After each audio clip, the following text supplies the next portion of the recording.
Jaya Radha Madhava Kunja Bihari.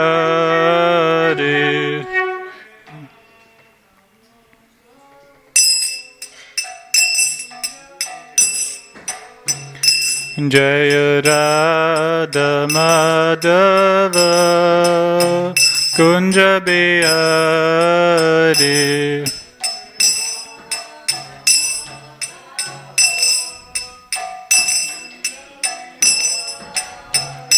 Jaya Gopi Jana Ballava Girivaradari.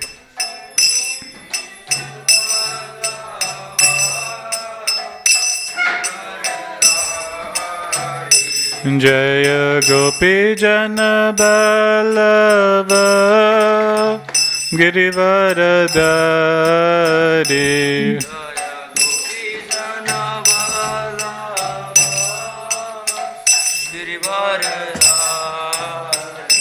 Jaya Yasoda Nandana Braja Janaranjana.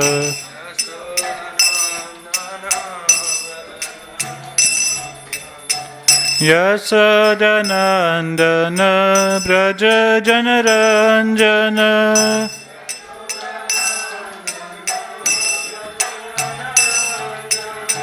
Yamuna Tira Vanachari.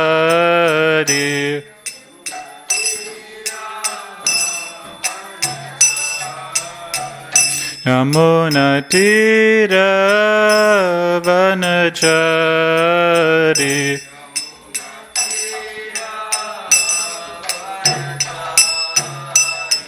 Jaya Radha Madhava Kunja Bihari.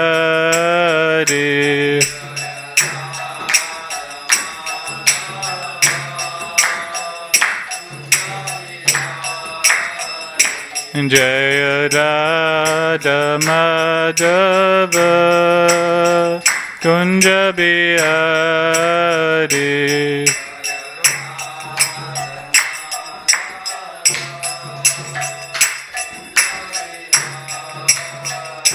Jaya Gopi Jana Ballava Girivaradari.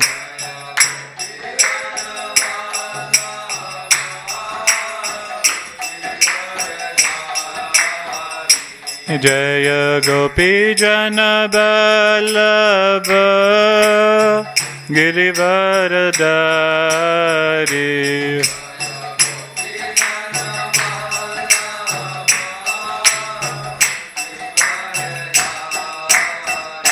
Jaya Yasoda Nandana Braja Janaranjana.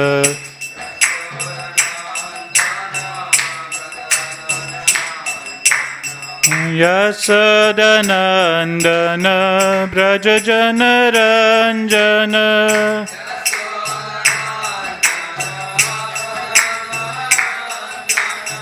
Yasoda Nandana Braja Janaranjana.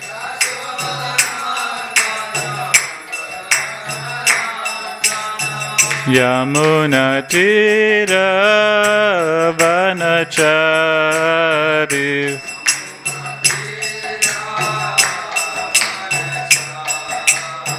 Yamuna Tira Vanachari.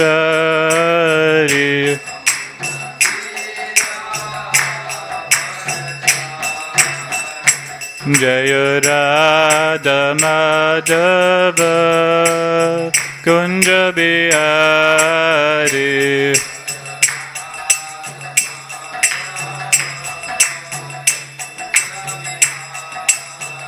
Jaya Radha Madhava Kunja Bihari.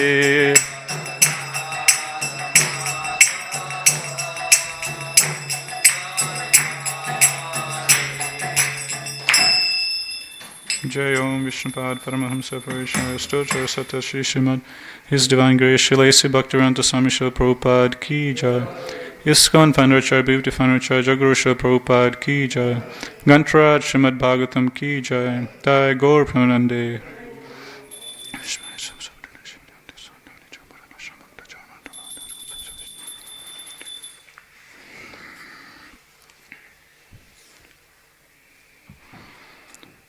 Om Namo Bhagavate Vasudevaya.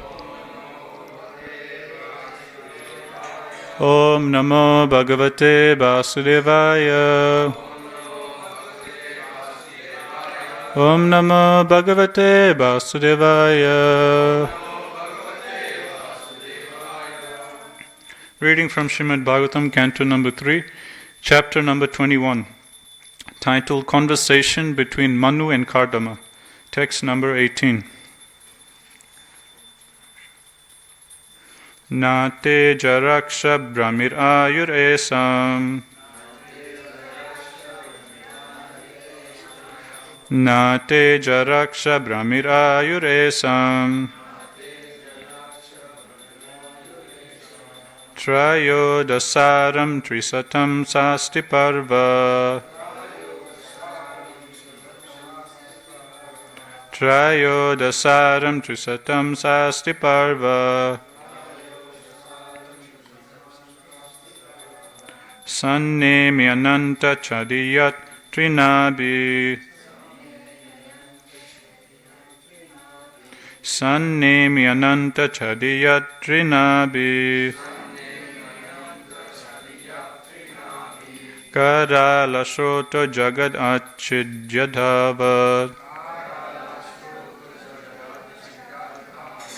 Karala shota jagad achidyadhavat.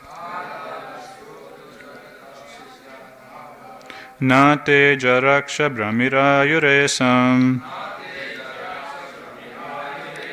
Trayo dasaram trisatam sasti parva. Sannemi ananta chadiyat trinabi. Karala shota jagad achidyadhavat.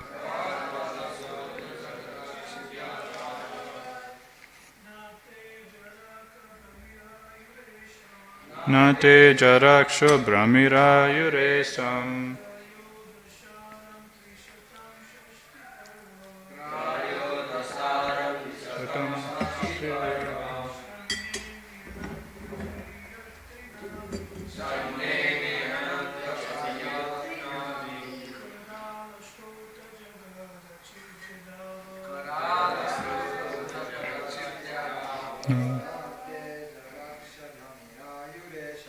Nate jaraksha brahmirayuresam. Trayo dasaram trisatam sasti parva. Sannemi ananta chadiyat trinabi. Karala srota jagadat chidyadava. Matajis.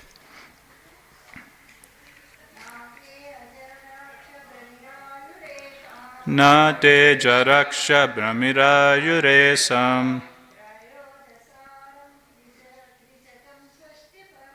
Trayo dasaram trisatam sasti parva. Sannemi ananta chariyat trinabi. Karala shroto jagadachidyadava. Word for word translation. Na, not. Te, your. Ajara, of imperishable Brahman. Aksha, on the axle. Brahmi, rotating. Ayu, span of life. Esam, of the devotees. Trayodasa, 13. Aram, spokes. Trisatam, 300. Sasti, 60. Parva, functions. Sat, 6. Nemi, rims, ananta, innumerable, chadi, leaves, yat, which, tree, three, nabhi, naves, karala shrota, with tremendous velocity, jagat, the universe, achedya, cutting short, dhavat, running. Translation and purport by His Divine Grace, Srila A.C. Bhaktivedanta Swami Srila Prabhupada ki jai. Translation. Your wheel, which has three naves, rotates around the axis of the imperishable Brahman. It has 13 spokes, 360 joints, 6 rims, and numberless leaves carved upon it. Though its revolution cuts short the lifespan of the entire creation, this wheel of tremendous velocity cannot touch the lifespan of the devotees of the Lord. Purport. The time factor cannot affect the span of life of the devotees. In Bhagavad Gita, it is stated that a little execution of devotional service saves one from the greatest danger. The greatest danger is transmigration of the soul from one body to another, and only devotional service to the Lord can stop this process. It is stated in the Vedic literatures, Harim vina nashritim taranti. Without the mercy of the Lord, one cannot stop the cycle of birth and death. In Bhagavad Gita, it is stated that only by understanding the transformed nature of the Lord and His activities, His appearance and disappearance, can one stop the cycle of birth and death and go back to Him. The time factor is divided into many fractions of moments, hours, months, years, periods, seasons, etc. All the divisions in this verse are determined according to the astronomical calculations of Vedic literature. There are 6 seasons called ritus, and there is a period of 4 months called chaturmasya. 3 periods of 4 months complete 1 year. According to Vedic astronomical calculations, there are 13 months. The 13th month is called Adimas or Malamas and is added every 3rd year. The time factor, however, cannot touch the lifespan of the devotees. In another verse, it is stated that when the sun rises and sets, it takes away the life of all living entities, but it cannot take away the life of those who are engaged in devotional service. Time is compared here to a big wheel, which has 360 joints, 6 rims in the shape of seasons, and numberless leaves in the shape of moments. It rotates on the eternal existence, Brahman. Om Jnana Timirandasya Jnananjana Salakaya Chaksul Manitam Yena Tasmei Shri Guruve Namaha. Jai Shri Krishna Chaitanya Prabhu Nityananda Shri Advaita Gadadhara Shivasadi Gaura Bhakta Vrinda. Hare Krishna Krishna Krishna Hare Hare Hare Rama Rama Rama Hare Hare.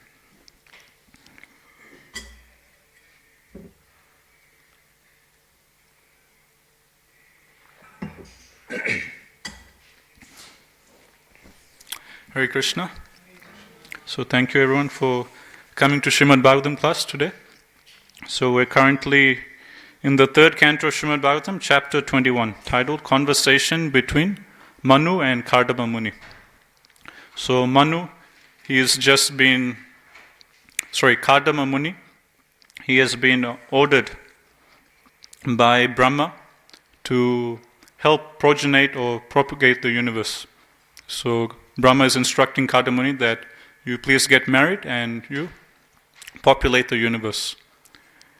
And in this chapter, interestingly, we see that Cardamomuni, he doesn't immediately just go off and get married to someone and then starts begetting children. But before he does this, he first goes and does tapasya for 10,000 years. And now we're seeing that after doing tapasya for 10,000 years, he gets darshan of Lord Vishnu. Then, in these verses which we're reading now, we're hearing about the prayers that Cardamomuni is offering at the lotus feet of Vishnu when Vishnu is giving darshan. And in the course of his prayers, he is also offering his desire at the lotus feet of Vishnu that, I've been ordered by my superior, Brahma, to get married and to populate the universe, to create progeny. Can you please, bless me with a suitable wife to help me with this service to Lord Brahma? So the question arises, why didn't Brahma just immediately go off and fulfill the instruction of Brahma? Why did he have to do tapasya for 10,000 years? So ordinary materialist, he will ask this question. He just wasted 10,000 years of his life. The instruction was, okay, just go get married and beget children. He could have just immediately done that. Why does he have to go to forest, do tapasya? He just wasted 10,000 years of his life. So from this we learn from Bhagavatam that before we look throughout the whole Bhagavatam in Vedic culture, before anyone does any particular big activity in their life, they first get the blessings of the Lord and the Vaishnavas. And they understand that without the blessings of the Lord, nothing can be successful. In any single step we take in our life, we should always come and offer that prayer, that desire at the lotus feet of Shri Shri Radha Gopinath, that this is what I want to do for your pleasure, and if you think it is befitting, you please bless me so I can be successful in this. So that's what Cardamomuni does. Before he actually goes off and engages, he first does tapasya, gets darshan of Vishnu, and then he puts forward his desire at the lotus feet of Vishnu.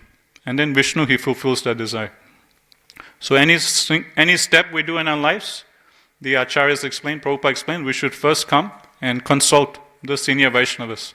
That this is what I want to do, what do you think about this, you think this is proper? And we're also supposed to come and offer that desire at the lotus feet of Shri Shri Radha Gopinath, telling them that this is what I plan to do, please give us your blessings. So a devotee of the Lord, he understands that without the blessings of the Lord, without the blessings of the Vaishnavas, there can't be any success. There can't be anything auspicious. So he's always feeling that, he's always very humble. And he's always feeling that dependency on the Vaishnavas and the Supreme Lord. In mature life, it is, if we look around us in mature society, the more independent we are, the more greater we are seen. But in spiritual life, it's the other way around. Prabhupada explains in spiritual life, the more dependent we are on Guru and Krishna, the more actually we are spiritually advanced.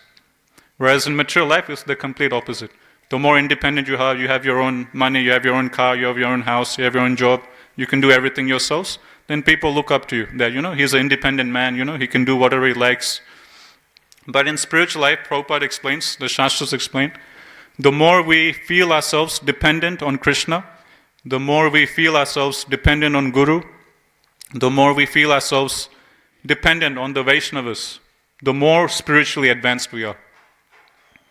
In spiritual life, if someone is thinking, yes, I can do everything on my own endeavor, I don't need the association of other Vaishnavas, I don't need to consult with my Guru, I don't need to take his guidance, I know everything, I can just do it by myself.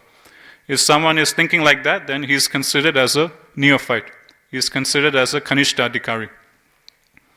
And according to Shastra, you judge how much spiritually advanced you are based on how much dependent you are feeling on the association of the Vaishnavas, on the mercy of Guru and Krishna.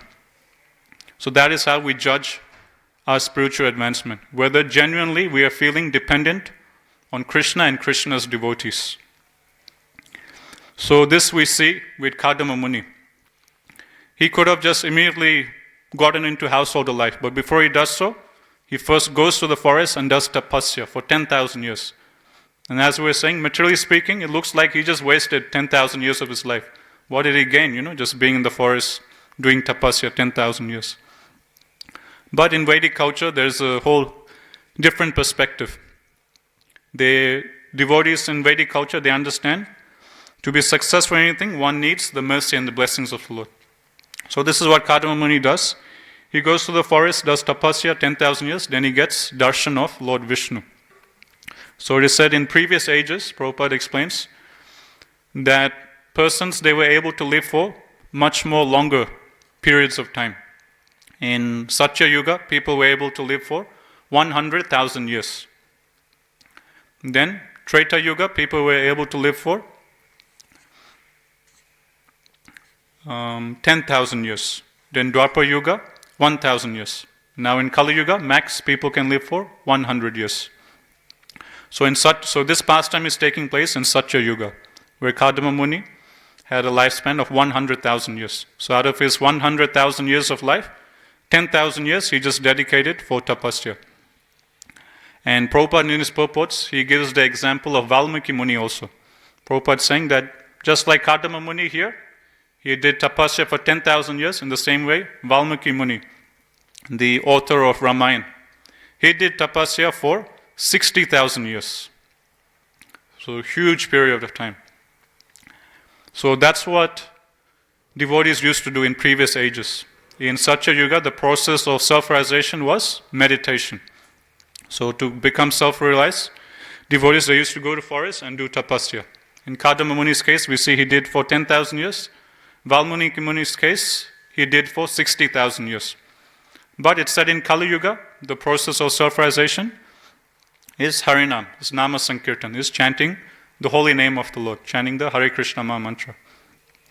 In one lecture, Prabhupada is talking about Valmiki Muni, Prabhupada is talking about these great sages and rishis in previous ages who used to do tapasya for thousands of years. And Prabhupada is telling in one lecture that previously Valmiki Muni, he did tapasya for 60,000 years. And then Prabhupada tells his devotees that don't worry, you don't have to do tapasya for 60,000 years. You just go out and distribute books for 6 days. You just go out on Harinam Sankirtan for 6 days. Your 6 days of Harinam Sankirtan will be equal to 60,000 years of Valmiki Muni's tapasya. When devotees heard this, they all went ecstatic. They said, Jai Prabhupada, Jai Prabhupada. So that is the potency of Harinam Sankirtan, which Sri Chaitanya Mahaprabhu has given. So according to Prabhupada, just 6 days of book distribution or 6 days of Harinam Sankirtan is equal to 60,000 years of tapasya, which Valmiki Muni did.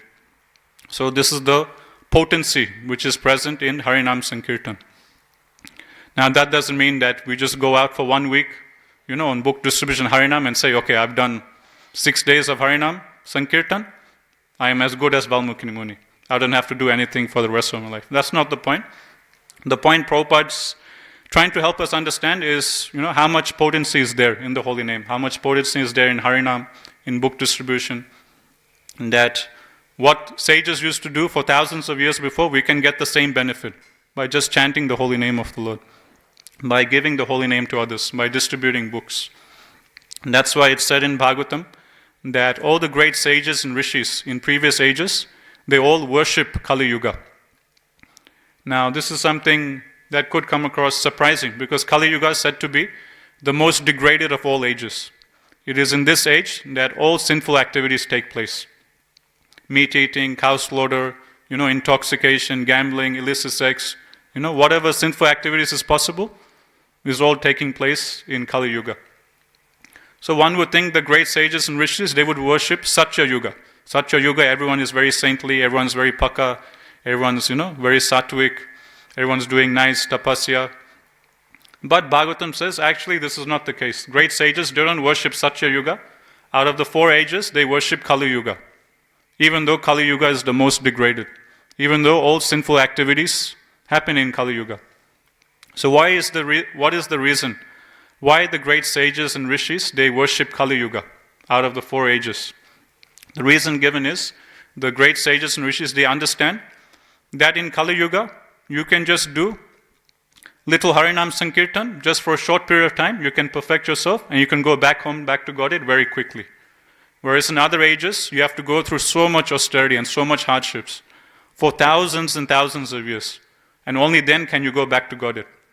In Satya Yuga, the lifespan is 100,000 years. So for so many thousands and thousands of years, a human being has to do tapasya, and only then can he get liberated and go back home, back to Godhead. In Treta Yuga, the process of realization is performing fire sacrifice, yagna. And it's no ordinary yagna, like small yagna like we do here, the fire pit will be this big, and there'll just be 2 brahmanas sitting offering oblations. It's given that when these fire sacrifices used to happen in Treta Yuga, like we hear about in Ramayana, the fire pit would be so large that there would be 10,000 brahmanas seated on each side of the fire kun. That's how big these fire pits were in Treta Yuga. So that's how big you can imagine. It's like a whole, cricket ground, a whole football stadium wide. And you can imagine so many brahmanas the king has to employ. And you can imagine how much firewood would be needed, how much ghee would be needed, how many grains would be needed, how much wealth would be needed to do these yagnas in Treta Yuga. So much effort, so much wealth, so much hard work and endeavor needed. Then we have deity worship in Dwapara Yuga. And then we come to Kali Yuga. The process of realization is simply chanting the holy name of the Lord. And chanting the holy name of the Lord is so easy. It doesn't require any money, it doesn't require any endeavor. Prabhupada says, all we need is just 1 tongue and 2 ears. That's all we need to chant and hear the holy name of the Lord. So the great sages, they understand this, that in previous ages, so much hard work and effort is required for thousands of years. Only then can we go back home, back to Godhead. Whereas in Kali Yuga, you just come here, just for a few decades, you just chant Hare Krishna and you can immediately go back home, back to Godhead. Just like that, very quickly. That's why Bhagavatam explains that all the great sages and rishis, out of the 4 different yugas, they worship Kali Yuga as the best yuga. It's not Satya Yuga, not Treta Yuga, not Dwapara Yuga, Kali Yuga. They, according to them, according to their intelligence, Kali Yuga is the best yuga. This is the most worshipful yuga because in this yuga, the holy name of the Lord is given as the process of realization. And this is the most easy and quickest way to go back home, back to Godhead. That's why all these great sages and rishis, all the demigods, they pray to Vishnu, they pray to Krishna. Please bless us, so we'll also be born in Kali Yuga. Again, it's surprising. Why would anyone want to be born in Kali Yuga? So many crazy things happening around the world, so many sinful activities. So these sages, these demigods, they understand that, all these crazy things will be happening in Kali Yuga, but they understand that beyond all this is the holy name of the Lord. Kale dose nide rajan asti heko mahadguna kirtana deva krishnasya mukta sangha param raje. That yes, Kali Yuga is an ocean of faults. Just like the ocean is unlimited, in the same way Bhagavatam explains that the number of faults in Kali Yuga is unlimited. You can't count. But Bhagavatam explains there is one good quality in Kali Yuga, which is simply by chanting the holy name of the Lord, we can go back home, back to Godhead. So on one side of the weighing scale, we have a whole ocean of faults. On the other side of the weighing scale, we have just one good quality, the holy name. But according to Bhagavatam, the one good quality of the holy name outweighs the ocean of faults on the other side. That's why the great sages, they worship Kali Yuga. That's why the great sages, they are always offering prayers at the lotus feet of Shri Shri Radha Gopinath. Please bless us so we can be born in Kali Yuga. We want to go back home, back to Godhead quickly. Please bless us. In our next life, we'll be born in Kali Yuga. Because they understand that this one good quality outweighs all the unlimited faults which is present in Kali Yuga. So this is the greatness of Harinam Sankirtan, Prabhupada explains. So in this way, Cardamomuni, now he has gotten darshan of the Lord after doing tapasya for 10,000 years. And specifically, he is seeing Lord Vishnu in his 400 form, Shankha, Chakra, Gada, Padma, with beautiful crown. He has Srivatsa, Kaustubha jewel, Kaustubha gem. Like this, he is seeing Vishnu face to face. He is getting darshan of Lord Vishnu. I was hearing one pastime recently from one of the lectures of my Guru Maharaj. He was sharing one pastime of Gopakumar from Brihad Bhagavatamrita by Sanatan Goswami. In that story, Gopakumar, he's slowly going through all the different planets in the spiritual world. So first he comes to Vaikuntha, and he enters Vaikuntha, And Gopakumar, he's just a cowherd boy. And actually his original Swarupa is in Goloka Vrindavan. But before going directly Goloka Vrindavan, Narad Muni, he takes him through all the different higher, the spiritual planets. First he goes to Vaikuntha, then he goes to Ayodhya, Dwarka, Mathura, like that. Slowly he progresses up towards Goloka Vrindavan, where he finally meets Krishna. So when Gopakumar, he arrives in Vaikuntha, Sanatana Goswami, he describes that when he's in Vaikuntha, everywhere he looks is Vishnu. Because in Vaikuntha, all the devotees of the Lord, they also have the same four-handed form as Vishnu. Like if you remember Ajamil's pastime in 6th canto, the Vishnu Dutas come right from the spiritual world to save Ajamil from the Yamudutas. And if we read the descriptions of the Vishnu Dutas, they look exactly like Vishnu. Just like Vishnu has 4 hands, similarly, these Vishnu Dutas coming from the spiritual world, they also have 4 hands, and they look very similar, exactly like Vishnu. So Gopakumar, he comes to Vaikuntha, and wherever he looks, he is seeing Vishnus everywhere. And he can't figure out who is actually Vishnu and who is the devotee flow. He thinks everyone is Vishnu, and he starts offering obeisances to everyone. And thinking, oh, this is Vishnu, offering obeisance there, and he's completely bewildered. Wherever he's looking is Vishnu. It's like one day you come to the temple, for morning program, and you open the door and you enter in, and there is 50 devotees in the temple room. But all 50 of the devotees look like Chiring Prabhu. Chiring, chiring, chiring, chiring. Wherever you look, you see chiring everywhere, all around you. So you'll be completely bewildered, There's like 50 chirings everywhere, like, what's happening? Did chiring expand, or is this the real chiring? Is this real chiring? So this was Gopakumar's situation. He has entered Vaikuntha, but wherever he's looking, there's Vishnu. There's one Vishnu flying there, 2 Vishnus walking there, another Vishnu going on a Vamana there. Like this, wherever he's looking, he's seeing Vishnu, and he's completely bewildered. So whenever he comes across a devotee of the Lord who's in the form of Vishnu, he's offering obeisance to them. Oh, Jagatpate, oh, Narayan, I offer my obeisances, or your Yogeshwara. And all the devotees, they're a bit annoyed, or they're a bit, embarrassed getting obeisances from Gopakumar. Like, why is he offering obeisances onto us, calling us the Supreme Personal Godhead? We're just Lord Narayan's servants. So then one of the servants of Vishnu, he comes to Gopakumar and he starts telling him that, what's actually happening. That actually we're not Vishnu. Actually, we're just servants of Vishnu. And then the servants of Vishnu, then they advise Gopakumar. How is it you can distinguish who is the real Vishnu and who is the servant of Vishnu? So in Vaikuntha, although the devotees of Vishnu, they all look exactly like Vishnu, there are some distinguishing characteristics that Vishnu has and the servants of Vishnu don't have. So 2 particular ones are given. One is that Vishnu, he wears a Kaustuba gem on his chest. And all the servants of Vishnu, they won't have this gem. Only Vishnu himself would have the famous Kaustuba gem.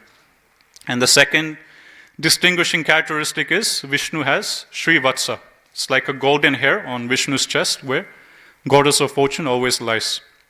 So like this, the Vishnu Dutas, or the servants of Vishnu in Vaikuntha, they advise Gopakumar that stop offering obeisance to us, stop offering obeisance to wherever you're going, We're not Vishnu, we're just servants of Vishnu. The way you can find out who is actually Vishnu and who is not is Vishnu, he has Kaustuba gem around his neck.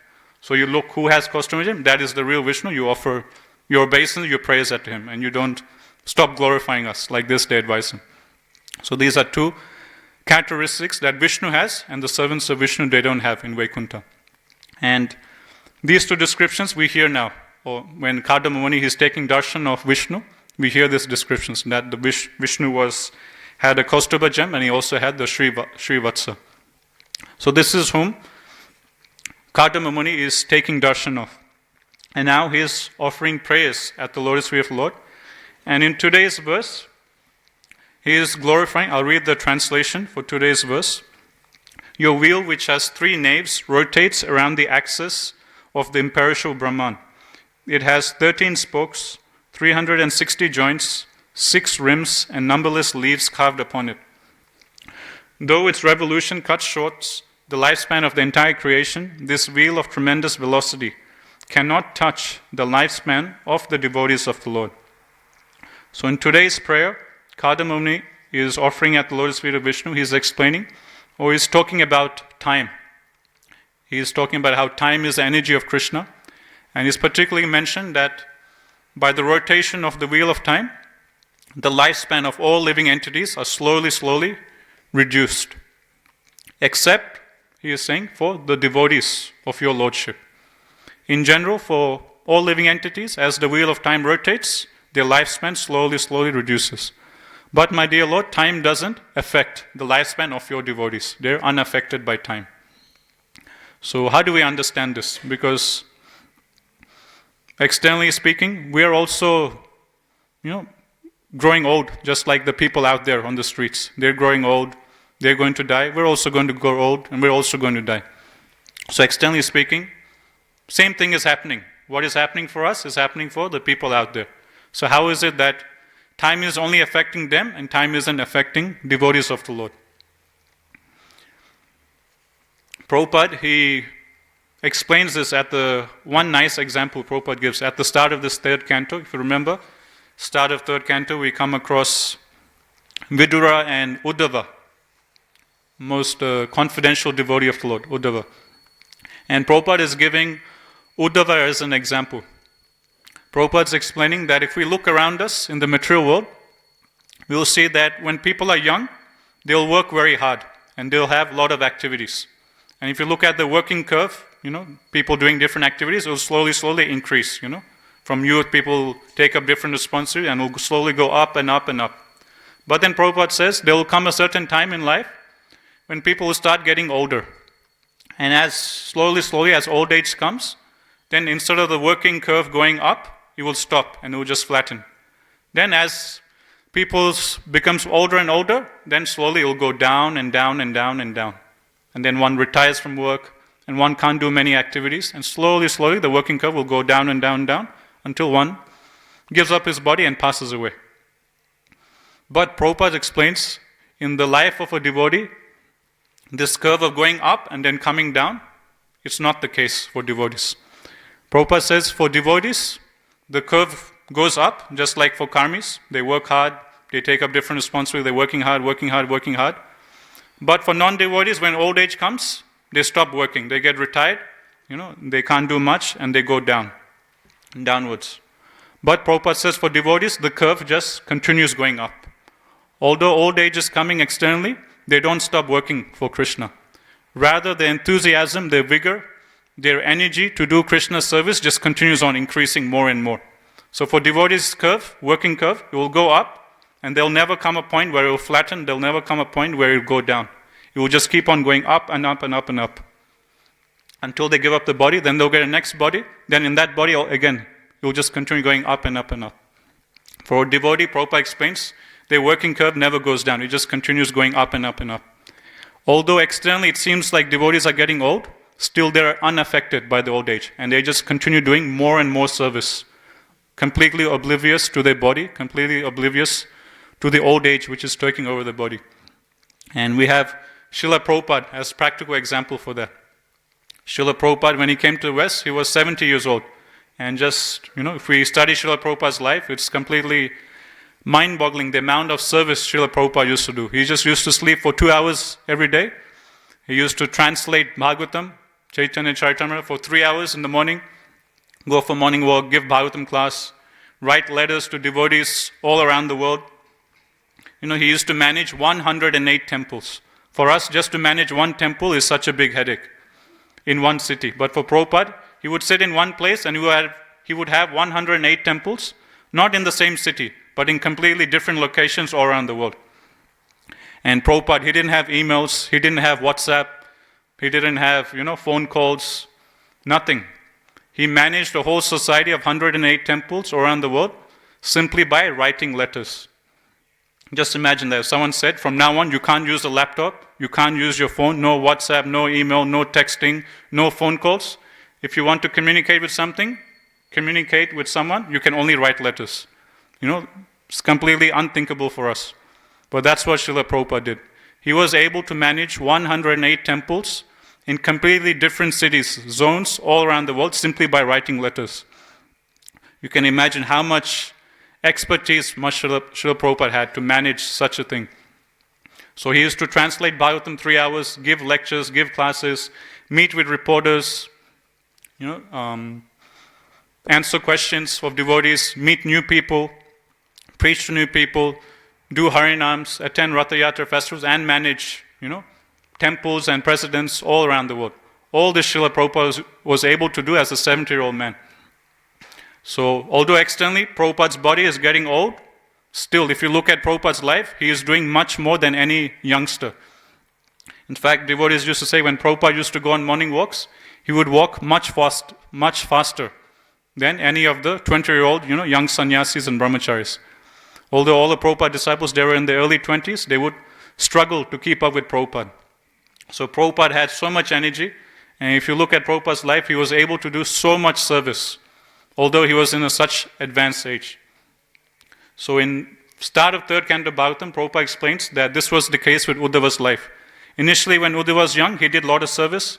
Then in Uddhava's middle age, he did even more service. And Prabhupada explains, when Uddhava went into his old age, instead of his service going down, his service continued on increasing.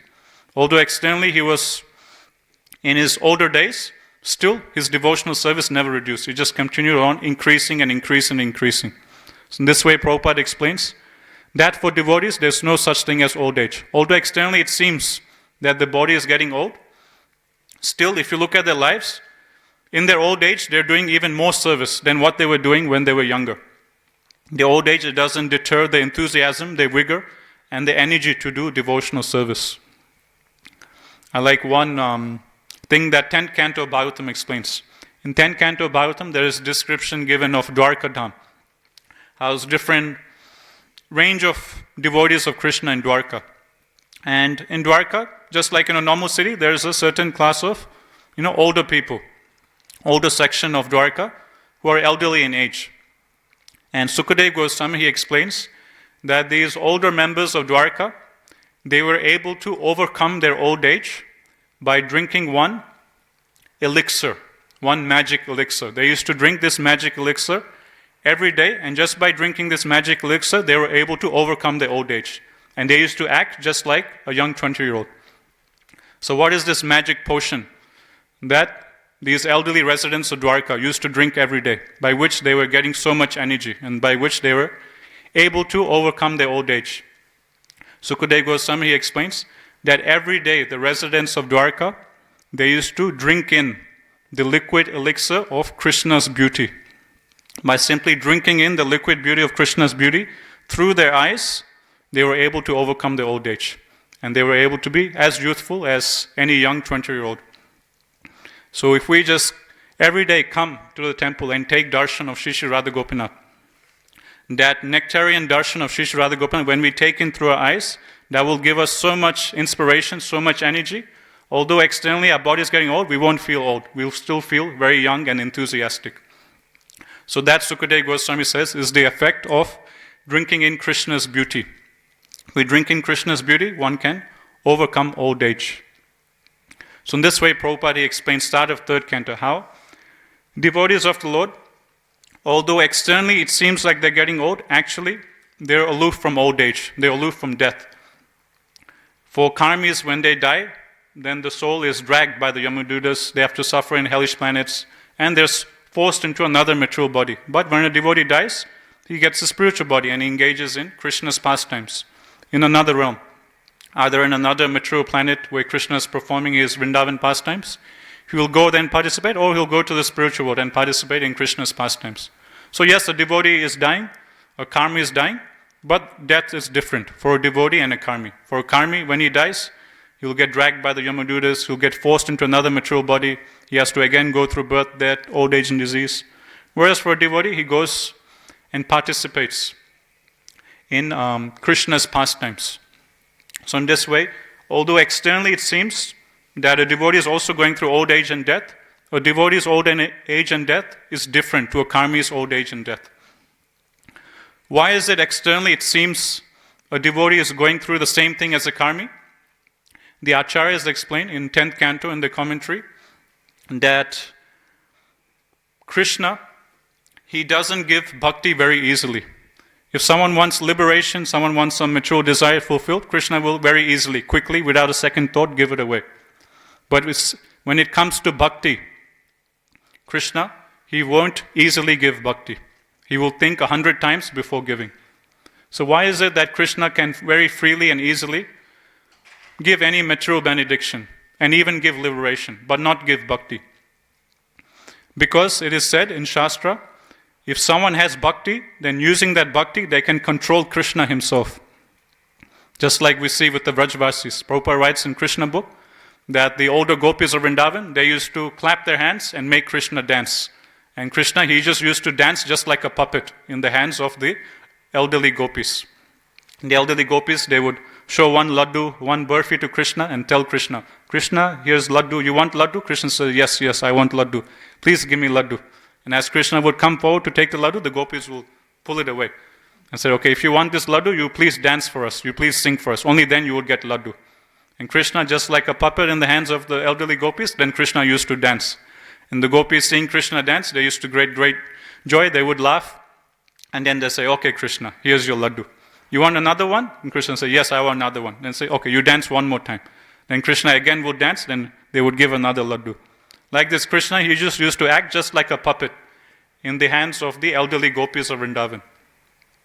So how does this happen? Because the elderly gopis, they had bhakti. So if someone has bhakti, they can control the Supreme Lord himself. That's why Krishna, he can't give bhakti to anyone and everyone. Only someone who he can trust, he can give bhakti. Because if someone has bhakti, they'll control him. So that's why the Shastras explain, someone wants any material desires, Krishna will easily fulfill. Someone wants liberation, Krishna will give. But if someone is coming for bhakti, Krishna won't easily give. He will first think 100 times, he will test, and then only he will give bhakti to that person. Because only bhakti can bind Krishna. So, how did we come to here? What were we talking about before this? I lost the... Sometimes when you give class, you talk one thing, then you lose track. So previous to this, we were talking about Cardamomuni. He saw Vishnu. Uddhava.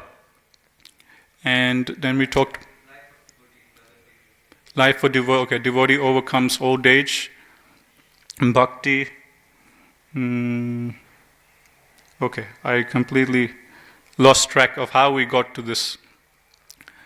But, sorry? Finding the Vishnu.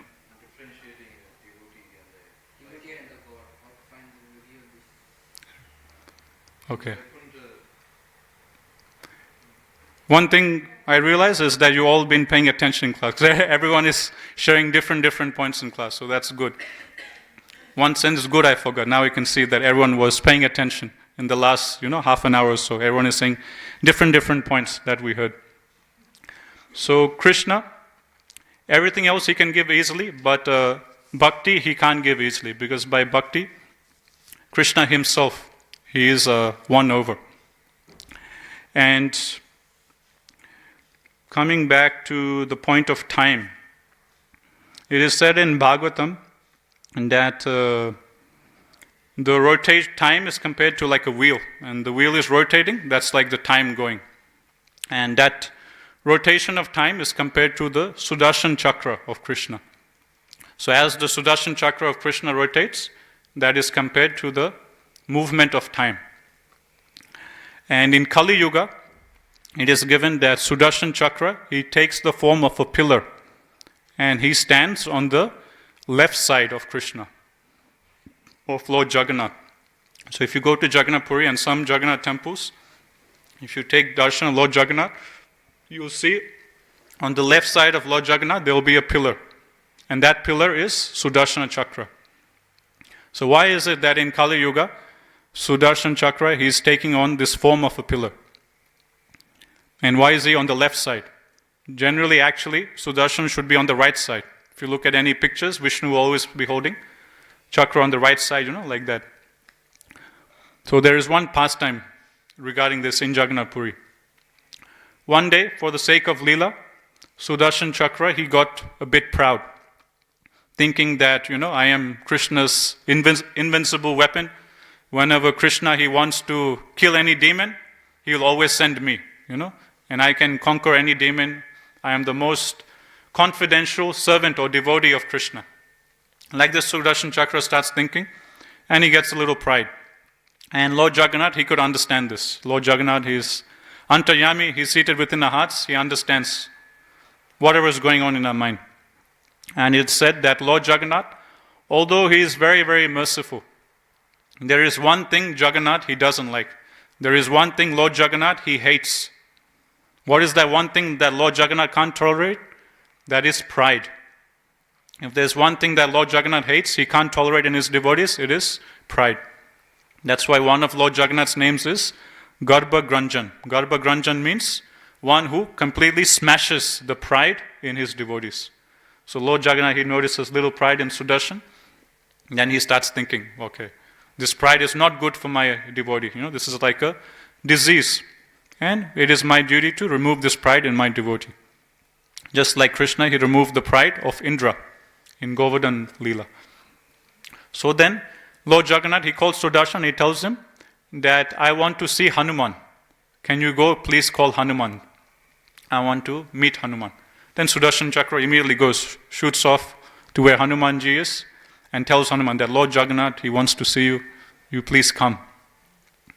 Then Hanuman says, okay, I'll come. Then Hanuman starts flying. And Sudarshana immediately comes back to Jagannath Puri. And he reaches Jagannath Puri before Hanuman reaches. And Sudarshan, he thinks, I'll play around with Hanuman a little bit. So when Hanuman arrives in Jagannath Puri and he wants to enter the temple, Sudarshan Chakra is there. And he wants to have some fun with Hanuman, show off, his power, his prowess. So then what Sudarshan Chakra does, he starts rotating all around the temple complex. And Hanuman, he wants to go in, but he can't, because Sudarshan Chakra is spinning, like fire all around, and he can't get past Sudarshan Chakra. Then Hanuman wondering, what can I do? Lord Jagannath has called me, I need to take darshan Lord Jagannath, but this Sudarshan, he's going like this, round and round, I can't get past him, he's so powerful. So what to do when you don't know what to do? You pray to Krishna. So that's what Hanuman does. He just simply closes his eyes, he remembers Lord Jagannath, and he starts offering prayers to Lord Jagannath. That, my dear Lord, you've called me, you want to see me, I also want to see you, but, this is the problem, please help. So as Hanumanji, he is praying to Lord Jagannath, immediately he notices that 2 extra arms comes out from his body, and another 2 extra arms comes out. In this way, suddenly Hanuman looks, he has 4 extra arms. So like this, he's praying to Lord Jagannath, and suddenly 4 extra arms just manifest in his body. And now he looks, he has 6 arms on his body. Then he says, okay, thank you Jagannath, this is your mercy, this is your blessings. So then with his newfound 6 arms, then Hanuman, he goes, approaches Sudarshan, and then he, with 2 of his 6 arms, he catches hold of Sudarshan like that, and stops Sudarshan Chakra from rotating. So being empowered by Lord Jagannath's potency, with 2 of his arms, he is able to catch and stop Sudarshan Chakra from impeding his path into the temple. Then it's given, so 2 arms he's catching hold of Sudarshan, and he still has 4 arms left. With another 2 arms, he's doing pranams to Lord Jagannath. And then another 2 arms left. With the other 2 arms, he's holding high up in the air, saying, Jai Jagannath, Jai Lord Ramachandra, like this, Hari Bol, Hari Bol. Like this, he enters into the temple room and takes darshan of Lord Jagannath. So you can imagine, 2 arms holding Sudarshan, 2 arms saying, Hari Bol, Jai Jagannath, and another 2 arms saying, thank you, Lord Jagannath, for helping me, like that. So like this 6-armed form of Hanumanji, he comes and enters and takes darshan of Lord Jagannath. And then Lord Jagannath, he calls Sudarshan Chakra. And Lord Jagannath, he chastises Sudarshan that, you've committed a big offense at the lotus feet of my pure devotee Hanuman. How could you do this? Because of this, you need some punishment, some reaction, so you won't do such a thing in future. So Lord Jagannath, he punishes Sudarshan Chakra that in Kali Yuga, you will take the form of a pillar. And you will be on my left side, not on my right side.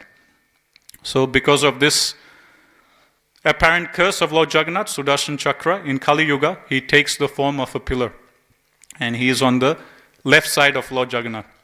And then Sudarshan Chakra, he's feeling very bad, he's repentant. Then he asks Jagannath that this is too big of punishment, can you please reduce, please have mercy on me. Then Lord Jagannath says, okay, don't worry. Although you have this punishment in Kali Yuga, I bless you that in Kali Yuga, you will be on the top of my temple. On top of my temple, there will be a flag. On that flag, your picture, you will be present there on my flag.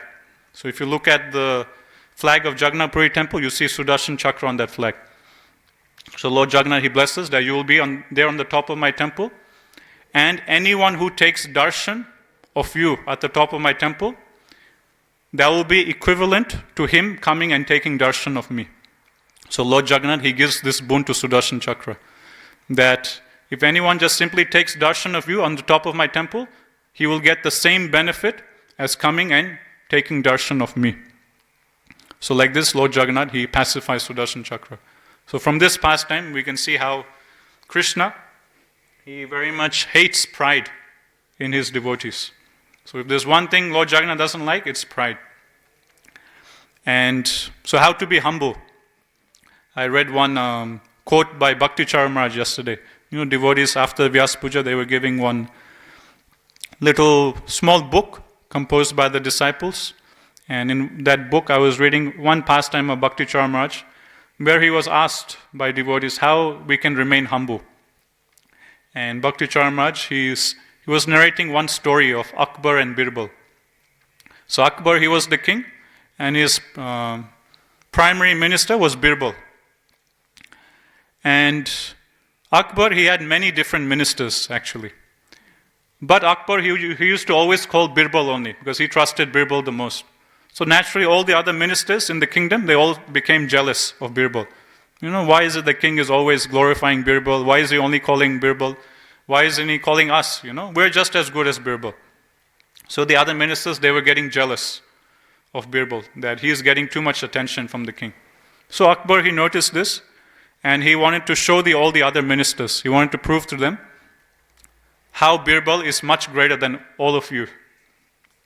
So one day, what the king does, he calls all the ministers, including Birbal, and he puts forward a challenge. He brings one stick, and he places that stick on the ground. And the challenge is, you have to make this stick shorter, but you can't touch the stick. So all the ministers, they come together, and they start thinking, okay, we have to make the stick shorter, but we can't touch it. How to do that? We can't get a sword and cut it, we can't break it, because we're not allowed to touch it. It just has to be on the ground. So they're thinking, and they can't think of any way to make the stick shorter without touching it. Then Akbar, he calls Birbal. Okay, Birbal, you come. You make this stick shorter without touching it. What Birbal does, he gets one big stick, and he puts the big stick right next to the small stick. And he says, there you go. Now the stick has become smaller. So what we learn from this story